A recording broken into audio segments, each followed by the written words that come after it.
ਤੋਂ ਪਹਿਲਾਂ ਇੱਕ ਵੱਡੀ ਖਬਰ ਦਾ ਰੁਖ ਕਰਦੇ ਹਾਂ। ਮੀਂਹ ਦੇ ਪਾਣੀ ਦੇ ਵਿੱਚ ਇੱਕ ਬੱਸ ਫਸ ਗਈ। ਫਰੀਦਾਬਾਦ ਤੋਂ ਤੁਹਾਨੂੰ ਤਸਵੀਰਾਂ ਦਿਖਾਉਂਦੇ ਹਾਂ ਕਿ ਬਾਰਿਸ਼ ਬਹੁਤ ਜ਼ਿਆਦਾ ਹੋਈ ਔਰ ਇੱਕ ਅੰਡਰਪਾਸ ਜਿੱਥੋਂ ਬੱਸ ਲੰਘ ਰਹੀ ਸੀ ਪਾਣੀ ਭਰ ਗਿਆ ਔਰ ਅੰਡਰਪਾਸ ਦੇ ਵਿੱਚ ਭਰੇ ਪਾਣੀ ਦੇ ਵਿੱਚ ਬੱਸ ਫਸ ਗਈ। ਸਕੂਲੀ ਬੱਸ ਸੀ ਔਰ ਬੱਚੇ ਸਵਾਰ ਸੀ ਉਸ ਬੱਸ ਦੇ ਵਿੱਚ ਔਰ 1.5 ਘੰਟੇ ਦੀ ਮਸ਼ੱਕਤ ਤੋਂ ਬਾਅਦ ਬੱਚਿਆਂ ਨੂੰ ਬਾਹਰ ਕੱਢਿਆ ਗਿਆ। ਇਹ ਤਸਵੀਰਾਂ ਨੇ, ਸਕੂਲ ਬੱਸ ਹੈ, ਅੱਧੇ ਤੋਂ ਜ਼ਿਆਦਾ ਡੁੱਬ ਚੁੱਕੀ ਹੈ। ਇਹ ਅੰਡਰਪਾਸ ਹੈ, ਪਿੱਛੇ ਨਜ਼ਰ ਆ ਰਿਹਾ ਤਸਵੀਰਾਂ ਦੇ ਵਿੱਚ। ਔਰ ਜਦੋਂ ਉੱਥੋਂ ਬੱਸ ਨਿਕਲ ਰਹੀ ਸੀ, ਕਿਉਂਕਿ ਬਾਰਿਸ਼ ਬਹੁਤ ਜ਼ਿਆਦਾ ਸੀ, ਨਜ਼ਰ ਆ ਰਿਹਾ ਦੇਖ ਕੇ ਪਾਣੀ ਜਿੰਨਾ ਜਿੰਨਾ ਖੜਾ ਹੈ, ਉੱਥੇ ਜਾ ਕੇ ਬੱਸ ਬੰਦ ਹੋ ਗਈ ਔਰ ਫਿਰ ਰੈਸਕਿਊ ਟੀਮਾਂ ਨੂੰ ਬੁਲਾਉਣਾ ਪਿਆ ਔਰ ਫਿਰ ਜਿਹੜੇ ਬੱਚੇ ਸੀ ਉਹਨਾਂ ਨੂੰ ਇੱਕ ਇੱਕ ਕਰਕੇ ਬੱਸ ਚੋਂ ਬਾਹਰ ਕੱਢਿਆ ਗਿਆ। ਇਹ ਉਸ ਮੌਕੇ ਦੀਆਂ ਤਸਵੀਰਾਂ ਨੇ। ਰੈਸਕਿਊ ਕੀਤਾ ਗਿਆ ਔਰ ਪੁਲਿਸ ਬੁਲਾਉਣੀ ਪਈ। ਪੁਲਿਸ ਨੂੰ ਕਾਫੀ ਮਸ਼ੱਕਤ ਕਰਨੀ ਪਈ। 1.5 ਘੰਟੇ ਤੱਕ ਵਿਦਿਆਰਥੀ ਜਿਹੜੇ ਸੀ ਉਹ ਬੱਸ ਦੇ ਵਿੱਚ ਹੀ ਫਸੇ ਰਹੇ। ਸਕੂਲੀ ਬੱਸ ਸੀ। ਫਰੀਦਾਬਾਦ ਦੀਆਂ ਤਸਵੀਰਾਂ ਨੇ ਜਿੱਥੇ ਬਾਰਿਸ਼, ਕਿਉਂਕਿ ਅੱਜ ਸਾਰੇ ਪਾਸੇ ਬਾਰਿਸ਼ ਦਾ ਮਾਹੌਲ ਹੈ। ਹਿਮਾਚਲ ਤੋਂ ਲੈ ਕੇ ਉੱਚੇ ਪਹਾੜੀ ਜਿਹੜੇ ਏਰੀਏ ਹੈ ਉੱਥੋਂ ਲੈ ਕੇ ਮੈਦਾਨੀ ਇਲਾਕਿਆਂ ਦੇ ਤੱਕ ਹਰ ਪਾਸੇ ਬਾਰਿਸ਼ ਹੋ ਰਹੀ ਹੈ ਔਰ ਤਗੜੀ ਬਾਰਿਸ਼ ਹੋਈ ਹੈ ਔਰ ਉਸ ਬਾਰਿਸ਼ ਨਾਲ ਜਗ੍ਹਾ ਜਗ੍ਹਾ ਜਲ ਭਰਾਵ ਪਾਣੀ ਭਰ ਗਿਆ ਔਰ ਉਸਦੇ ਚੱਲਦੇ ਇੱਕ ਅੰਡਰਪਾਸ ਫਰੀਦਾਬਾਦ ਦਾ ਜਿੱਥੋਂ ਇਹ ਬੱਸ ਗੁਜ਼ਰ ਰਹੀ ਸੀ ਉੱਥੇ ਇਹ ਬੱਸ ਫਸ ਗਈ ਔਰ ਸਕੂਲੀ ਬੱਚਿਆਂ ਨੂੰ 1.5 ਘੰਟੇ ਦੀ ਮਸ਼ੱਕਤ ਤੋਂ ਬਾਅਦ ਇਸ ਬੱਸ ਚੋਂ ਕੱਢਿਆ ਗਿਆ। कोई इन्फॉर्मेशन नहीं मिली। मेरे पास फ़ोन आता है 12:30 के आसपास कि बस आने वाली है आपकी। उसके बाद कोई इन्फॉर्मेशन नहीं। मैं रेगुलर स्टैंड पर खड़ा था, आधे घंटे ज़्यादा हो गया मेरे को। मैं कंटिन्यूस ड्राइवर को फ़ोन कर रहा हूँ, हेल्पर को फ़ोन कर रहा हूँ और वो लोग फ़ोन नहीं उठा रहे। कहीं से पता लगा कि ग्रीन फील्ड के आसपास कहीं बस में प्रॉब्लम हुई है। मैं लौट आया, अपने स्कूटी से देखता हुआ आया हूँ, यहाँ आके देखता हूँ कि छोटे बच्चों की बस, केजी क्लास तक के बच्चों की बस ये इसके नीचे अपना रेलवे ब्रिज के नीचे फंसी हुई है। बच्चों से भरी मानव रत्ना स्कूल की बस यहाँ अंडरपास में फंस गई है। इतना अब हमारे टीम आई, ट्रैफिक पुलिस यहाँ पहले से ही मौजूद थी। उनकी मदद से बच्चों को तो निकाल लिया। स्कूल की दूसरी बस मंगा कर उससे शिफ्ट करके बच्चे भेज दिए। 30-40 बच्चे थे करीब। अब बस यहाँ है, फंसी हुई है, इसको निकालने के प्रयास हैं।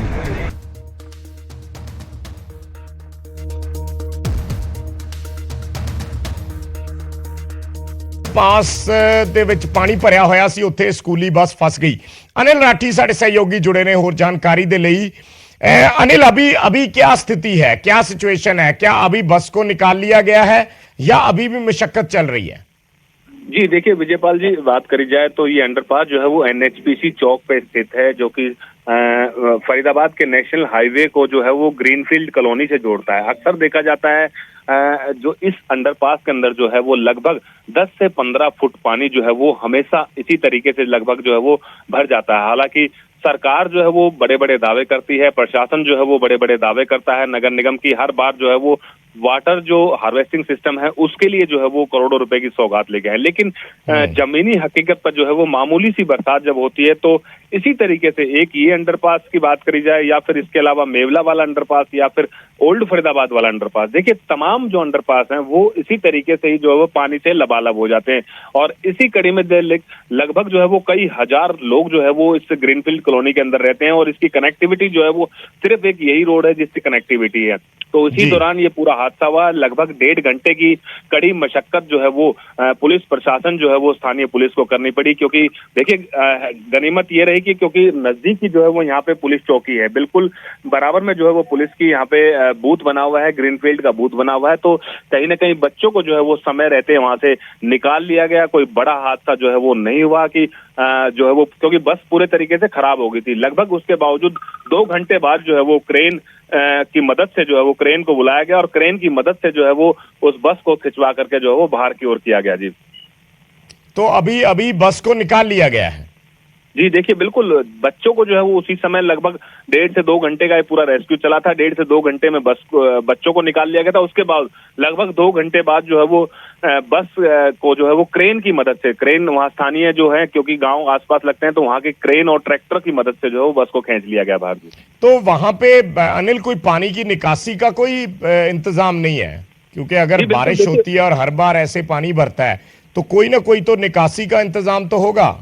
जी बिल्कुल विजय जी, देखिए दोनों तरफ की बात करी जाए तो बड़े बड़े जो है वो वहाँ पे जो समरसीबल पंप हैं, ट्रैक्टर के पंप हैं, वो बाकायदा लगाए हुए हैं। लेकिन पानी देखिए लगभग जिस तरीके से मैं बता रहा हूँ, ग्रीनफील्ड कॉलोनी के अंदर जो है वो आज की डेट में अगर हम बात करी जाए तो लगभग जो है वो 20,000 से भी अधिक की संख्या जो है वो लोग वहाँ पे रह रहे हैं। और सारा पानी और जो सिस्टम, सीवरेज का सिस्टम है, वो कहीं ना कहीं उसी जगह से होकर के जो है वो आगे की ओर गुजरता है। तो अमूमन जो देखा जाता है, वो जो सिस्टम वहाँ पे लगे हुए हैं, वो सिस्टम जो है वो पूरे तरीके से जो है वो पर्याप्त नहीं है उस पानी को निकालने के लिए, और पूरे तरीके से जो है वो सक्षम नहीं हो पाते कि वो पानी जो है वो जल्दी खाली करे। लगभग जो है वो 3 से अगर बात करी जाए, जब बारिश होती है तो लगभग कई घंटों तक जो है वो उस पानी को इसी तरीके से जलभराव रहता है। और यहाँ तक कि अनुमान देखा जाता है वो रास्ता भी जो है वो पूरे तरीके से बंद हो जाता है, जिसके चलते लोग जो है वो कम से कम 5 किलोमीटर लंबा चक्कर काट करके जो है वो वहां से निकलते हैं। विजय जी ठीक है, शुक्रिया अनिल इस जानकारी ਦੇ ਲਈ। ਤਾਂ ਅਨਿਲ ਰਾਠੀ ਸਾਡੇ ਸਹਿਯੋਗੀ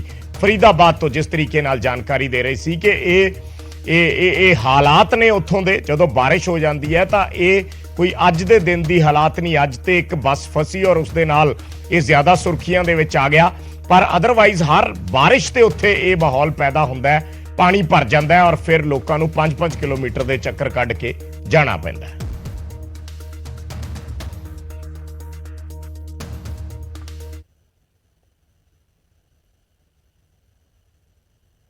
ਤੇ ਬਾਰਿਸ਼ ਦੀ ਵਜ੍ਹਾ ਨਾਲ ਵੱਖ-ਵੱਖ ਸ਼ਹਿਰਾਂ ਦੇ ਵਿੱਚ ਜਲ-ਥਲ ਹੋਈ ਪਈ ਹੈ। ਵੱਖ-ਵੱਖ ਤਸਵੀਰਾਂ ਅਸੀਂ ਤੁਹਾਨੂੰ ਦਿਖਾਉਂਦੇ ਹਾਂ।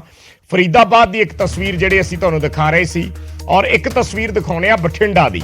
ਬਠਿੰਡਾ ਦੇ ਵਿੱਚ ਵੀ ਜਿਹੜਾ ਹੈ ਸੜਕਾਂ ਤਲਾਬ ਬਣੀਆਂ ਹੋਈਆਂ ਨੇ। ਬਠਿੰਡਾ ਦੇ ਵਿੱਚ ਵੀ ਸੜਕਾਂ 'ਚ ਪਾਣੀ ਭਰਿਆ ਹੋਇਆ ਹੈ। ਇੱਕ ਪੰਜਾਬ ਦੀ ਤਸਵੀਰ ਹੈ, ਇੱਕ ਹਰਿਆਣਾ ਦੀ ਤਸਵੀਰ ਹੈ। ਲਗਭਗ ਇੱਕੋ ਜਿਹੇ ਸੂਬੇ ਨੇ ਔਰ ਇੱਕੋ ਜਿਹਾ ਉਹਨਾਂ ਦਾ ਮੁਹਾਂਦਰਾ ਹੈ, ਇੱਕੋ ਜਿਹਾ ਜੋਗ੍ਰਾਫੀਕਲ ਏਰੀਆ ਹੈ। ਸੋ ਇਸ ਕਰਕੇ ਜੋ ਪਾਣੀ ਦੀ ਸਮੱਸਿਆ ਹੈ ਜੋ ਹਰਿਆਣਾ ਦੇ ਵਿੱਚ ਹੈ, ਉਹੀ ਪੰਜਾਬ ਦੇ ਸ਼ਹਿਰਾਂ ਦੇ ਵਿੱਚ ਹੈ। ਸਾਰੇ ਪਾਸੇ ਕਿਉਂਕਿ ਬਾਰਿਸ਼ ਤਕੜੀ ਹੋਈ ਔਰ ਉਸ ਤੋਂ ਬਾਅਦ ਜਲ ਥਲ ਹੋ ਗਿਆ ਔਰ ਲੋਕਾਂ ਨੂੰ ਭਾਰੀ ਮੁਸ਼ੱਕਤ ਦਾ ਸਾਹਮਣਾ ਕਰਨਾ ਪਿਆ। ਵਿੱਚ ਕੁਝ ਟਾਈਮ ਦੇ ਪਏ ਮੀਂਹ ਨੇ ਲੋਕਾਂ ਦੀਆਂ ਮੁਸ਼ਕਲਾਂ ਵਧਾ ਦਿੱਤੀਆਂ ਨੇ। ਤੁਸੀਂ ਤਸਵੀਰਾਂ ਵੇਖ ਸਕਦੇ ਹੋ ਕਿ ਕਿਸ ਤਰ੍ਹਾਂ ਕੁਝ ਟਾਈਮ ਦੀ ਬਾਰਿਸ਼ ਨੇ ਇਹ ਹਾਲ ਸੜਕਾਂ ਦਾ ਕਰ ਦਿੱਤਾ ਹੈ ਕਿ ਵਹੀਕਲ ਨੇ ਜਿਹੜੇ ਬੜੀ ਹੀ ਘੱਟ ਸਪੀਡ ਦੇ ਨਾਲ ਨਿਕਲਦੇ ਹੋਏ ਨਜ਼ਰ ਆ ਰਹੇ ਨੇ। ਤਾਂ ਕਰਕੇ ਲੋਕ ਨੇ ਪਰੇਸ਼ਾਨ ਹੋ ਰਹੇ ਨੇ। ਖਾਸ ਤੌਰ ਤੇ ਸਕੂਲੋਂ ਛੁੱਟੀ ਜਿਹੜੀ ਬੱਚਿਆਂ ਨੂੰ ਮਿਲੀ ਹੈ, ਬੱਚੇ ਕਾਫੀ ਪਰੇਸ਼ਾਨ ਨਜ਼ਰ ਆ ਰਹੇ ਨੇ। ਤਾਂ ਕਰਕੇ ਤਸਵੀਰਾਂ ਤੁਸੀਂ ਵੇਖ ਸਕਦੇ ਹੋ ਕਿ ਕਿਸ ਤਰ੍ਹਾਂ ਸੜਕ ਹੈ ਜਿਹੜੀ ਉਹ ਦਰਿਆ ਦਾ ਰੂਪ ਧਾਰਨ ਕਰ ਚੁੱਕੀ ਹੈ ਔਰ ਸੜਕਾਂ ਦੇ ਉੱਪਰ 3-3 ਫੁੱਟ 4-4 ਫੁੱਟ ਪਾਣੀ ਹੈ ਜਿਹੜਾ ਉਹ ਨਜ਼ਰ ਆ ਰਿਹਾ। ਦੂਸਰੇ ਪਾਸੇ ਵੀ ਤੁਸੀਂ ਵੇਖ ਸਕਦੇ ਹੋ ਜਿੱਥੇ ਤੱਕ ਵੀ ਤੁਹਾਨੂੰ ਨਜ਼ਰ ਜਾ ਰਹੀ ਹੈ ਇਹ ਸੜਕ ਹੈ ਜਿਹੜੀ ਉਹ ਤਲਾਅ ਦਾ ਰੂਪ ਧਾਰਨ ਕਰ ਚੁੱਕੀ ਹੈ, ਇੱਕ ਦਰਿਆ ਦਾ ਰੂਪ ਧਾਰਨ ਕਰ ਚੁੱਕੀ ਹੈ। ਤਾਂ ਕਰਕੇ ਕਿਤੇ ਨਾ ਕਿਤੇ ਜਾ ਕੇ ਨਗਰ ਨਿਗਮ ਦੀ ਪੋਲ ਹੈ ਜਿਹੜੀ ਇਹ ਖੋਲ੍ਹਦੀਆਂ ਤਸਵੀਰਾਂ ਤੁਹਾਨੂੰ ਨਜ਼ਰ ਆ ਰਹੀਆਂ ਨੇ। ਤਾਂ ਕਰਕੇ ਵਹੀਕਲ ਨੇ ਬੜੀ ਹੀ ਧੀਮੀ ਗਤੀ ਦੇ ਨਾਲ ਸੜਕਾਂ ਦੇ ਉੱਪਰ ਨਿਕਲਦੇ ਹੋਏ ਨਜ਼ਰ ਆ ਰਹੇ ਨੇ। ਤਾਂ ਕਰਕੇ ਲੋਕ ਨੇ ਕਾਫੀ ਪਰੇਸ਼ਾਨ ਨੇ। ਹਾਲਾਂਕਿ ਬਠਿੰਡਾ ਨੂੰ ਕੈਲੀਫੋਰਨੀਆ ਬਣਾਉਣ ਦਾ ਸੁਪਨਾ ਬਾਦਲ ਸਰਕਾਰ ਨੇ ਦੇਖਿਆ ਸੀ ਔਰ ਉਸ ਤੋਂ ਬਾਅਦ ਕਾਂਗਰਸ ਦੀ ਸਰਕਾਰ ਹੈ ਉਹ ਵੀ ਸੁਪਨਾ ਦੇਖਦੀ ਸੀ ਕਿ ਬਠਿੰਡਾ ਦੀ ਡਿਵੈਲਪਮੈਂਟ ਕੀਤੀ ਜਾਵੇ। ਬਠਿੰਡਾ ਦੇ ਵਿੱਚ ਕਰੋੜਾਂ ਰੁਪਏ ਦੀ ਲਾਗਤ ਦੇ ਨਾਲ ਬਠਿੰਡਾ ਦੇ ਪਾਣੀ ਦੀ ਨਿਕਾਸੀ ਦਾ ਪ੍ਰਬੰਧ ਕੀਤਾ ਸੀ। ਪਰ ਤਸਵੀਰਾਂ ਸਾਰੇ ਪ੍ਰਸ਼ਾਸਨ ਤੇ ਸਰਕਾਰਾਂ ਦੇ ਦਾਅਵਿਆਂ ਦੀ ਪੋਲ ਖੋਲ੍ਹਦੀਆਂ ਨਜ਼ਰ ਆ ਰਹੀਆਂ। ਤੁਸੀਂ ਵੇਖ ਸਕਦੇ ਹੋ ਕਿ ਕਿਸ ਤਰ੍ਹਾਂ ਸੜਕਾਂ ਦੇ ਉੱਪਰ ਪਾਣੀ ਦਾ ਜਮਾਵੜਾ ਲੱਗਿਆ ਹੋਇਆ ਤੇ ਖਾਸ ਤੌਰ ਤੇ ਲੋਕ ਨੇ ਜਿਹੜੇ ਉਹ ਪਰੇਸ਼ਾਨ ਨਜ਼ਰ ਆ ਰਹੇ ਨੇ। ਲੋਕ ਲੰਘਣ ਵਾਲੇ ਇੱਥੋਂ ਲੰਘਣ ਵਾਸਤੇ ਕਾਫੀ ਮੁਸ਼ਕਲਾਂ ਦਾ ਸਾਹਮਣਾ ਕਰਨਾ ਪੈਂਦਾ। ਤਾਂ ਕਰਕੇ ਤੁਸੀਂ ਵੇਖ ਸਕਦੇ ਹੋ ਤਸਵੀਰਾਂ ਦੇ ਵਿੱਚ ਕਿ ਬਠਿੰਡਾ ਦੀਆਂ ਸੜਕਾਂ ਦੇ ਉੱਪਰ ਪਾਣੀ ਹੀ ਪਾਣੀ ਨਜ਼ਰ ਆ ਰਿਹਾ ਹੈ। ਪਰ ਨਗਰ ਨਿਗਮ ਦੀ ਕਿਸੇ ਤਰ੍ਹਾਂ ਦੀ ਵੀ ਇੱਥੇ ਐਕਟੀਵਿਟੀ ਨਜ਼ਰ ਨਹੀਂ ਆ ਰਹੀ। ਜਿਹੜਾ ਪਾਣੀ ਦਾ ਜਲ ਭਰਾਵ ਹੈ ਉਸ ਨੂੰ ਕੱਢਣ ਵਾਸਤੇ ਫਿਲਹਾਲ ਕੋਸ਼ਿਸ਼ ਨਜ਼ਰ ਨਹੀਂ ਆ ਰਹੀ। ਪਰ ਤਸਵੀਰਾਂ ਤੁਹਾਨੂੰ ਦਿਖਾਉਂਦੇ ਹਾਂ ਕਿ ਸੜਕਾਂ ਦੇ ਉੱਪਰ ਪਾਣੀ ਦਾ ਜਮਾਵੜਾ ਹੈ ਜਿਹੜਾ ਉਹ ਲੱਗਿਆ ਹੋਇਆ ਨਜ਼ਰ ਆ ਰਿਹਾ। ਤਾਂ ਕਰਕੇ ਲੋਕ ਨੇ ਇਹਨਾਂ ਲੋਕਾਂ ਨੂੰ ਇਸ ਪਾਣੀ ਦੇ ਨਾਲ ਦਿੱਕਤਾਂ ਦੇ ਨਾਲ ਦੋ ਚਾਰ ਹੋਣਾ ਪੈ ਰਿਹਾ ਹੈ। ਸੂਰਜਪਾਲ ਨਿਊਜ਼ 18 ਪੰਜਾਬ ਬਠਿੰਡਾ।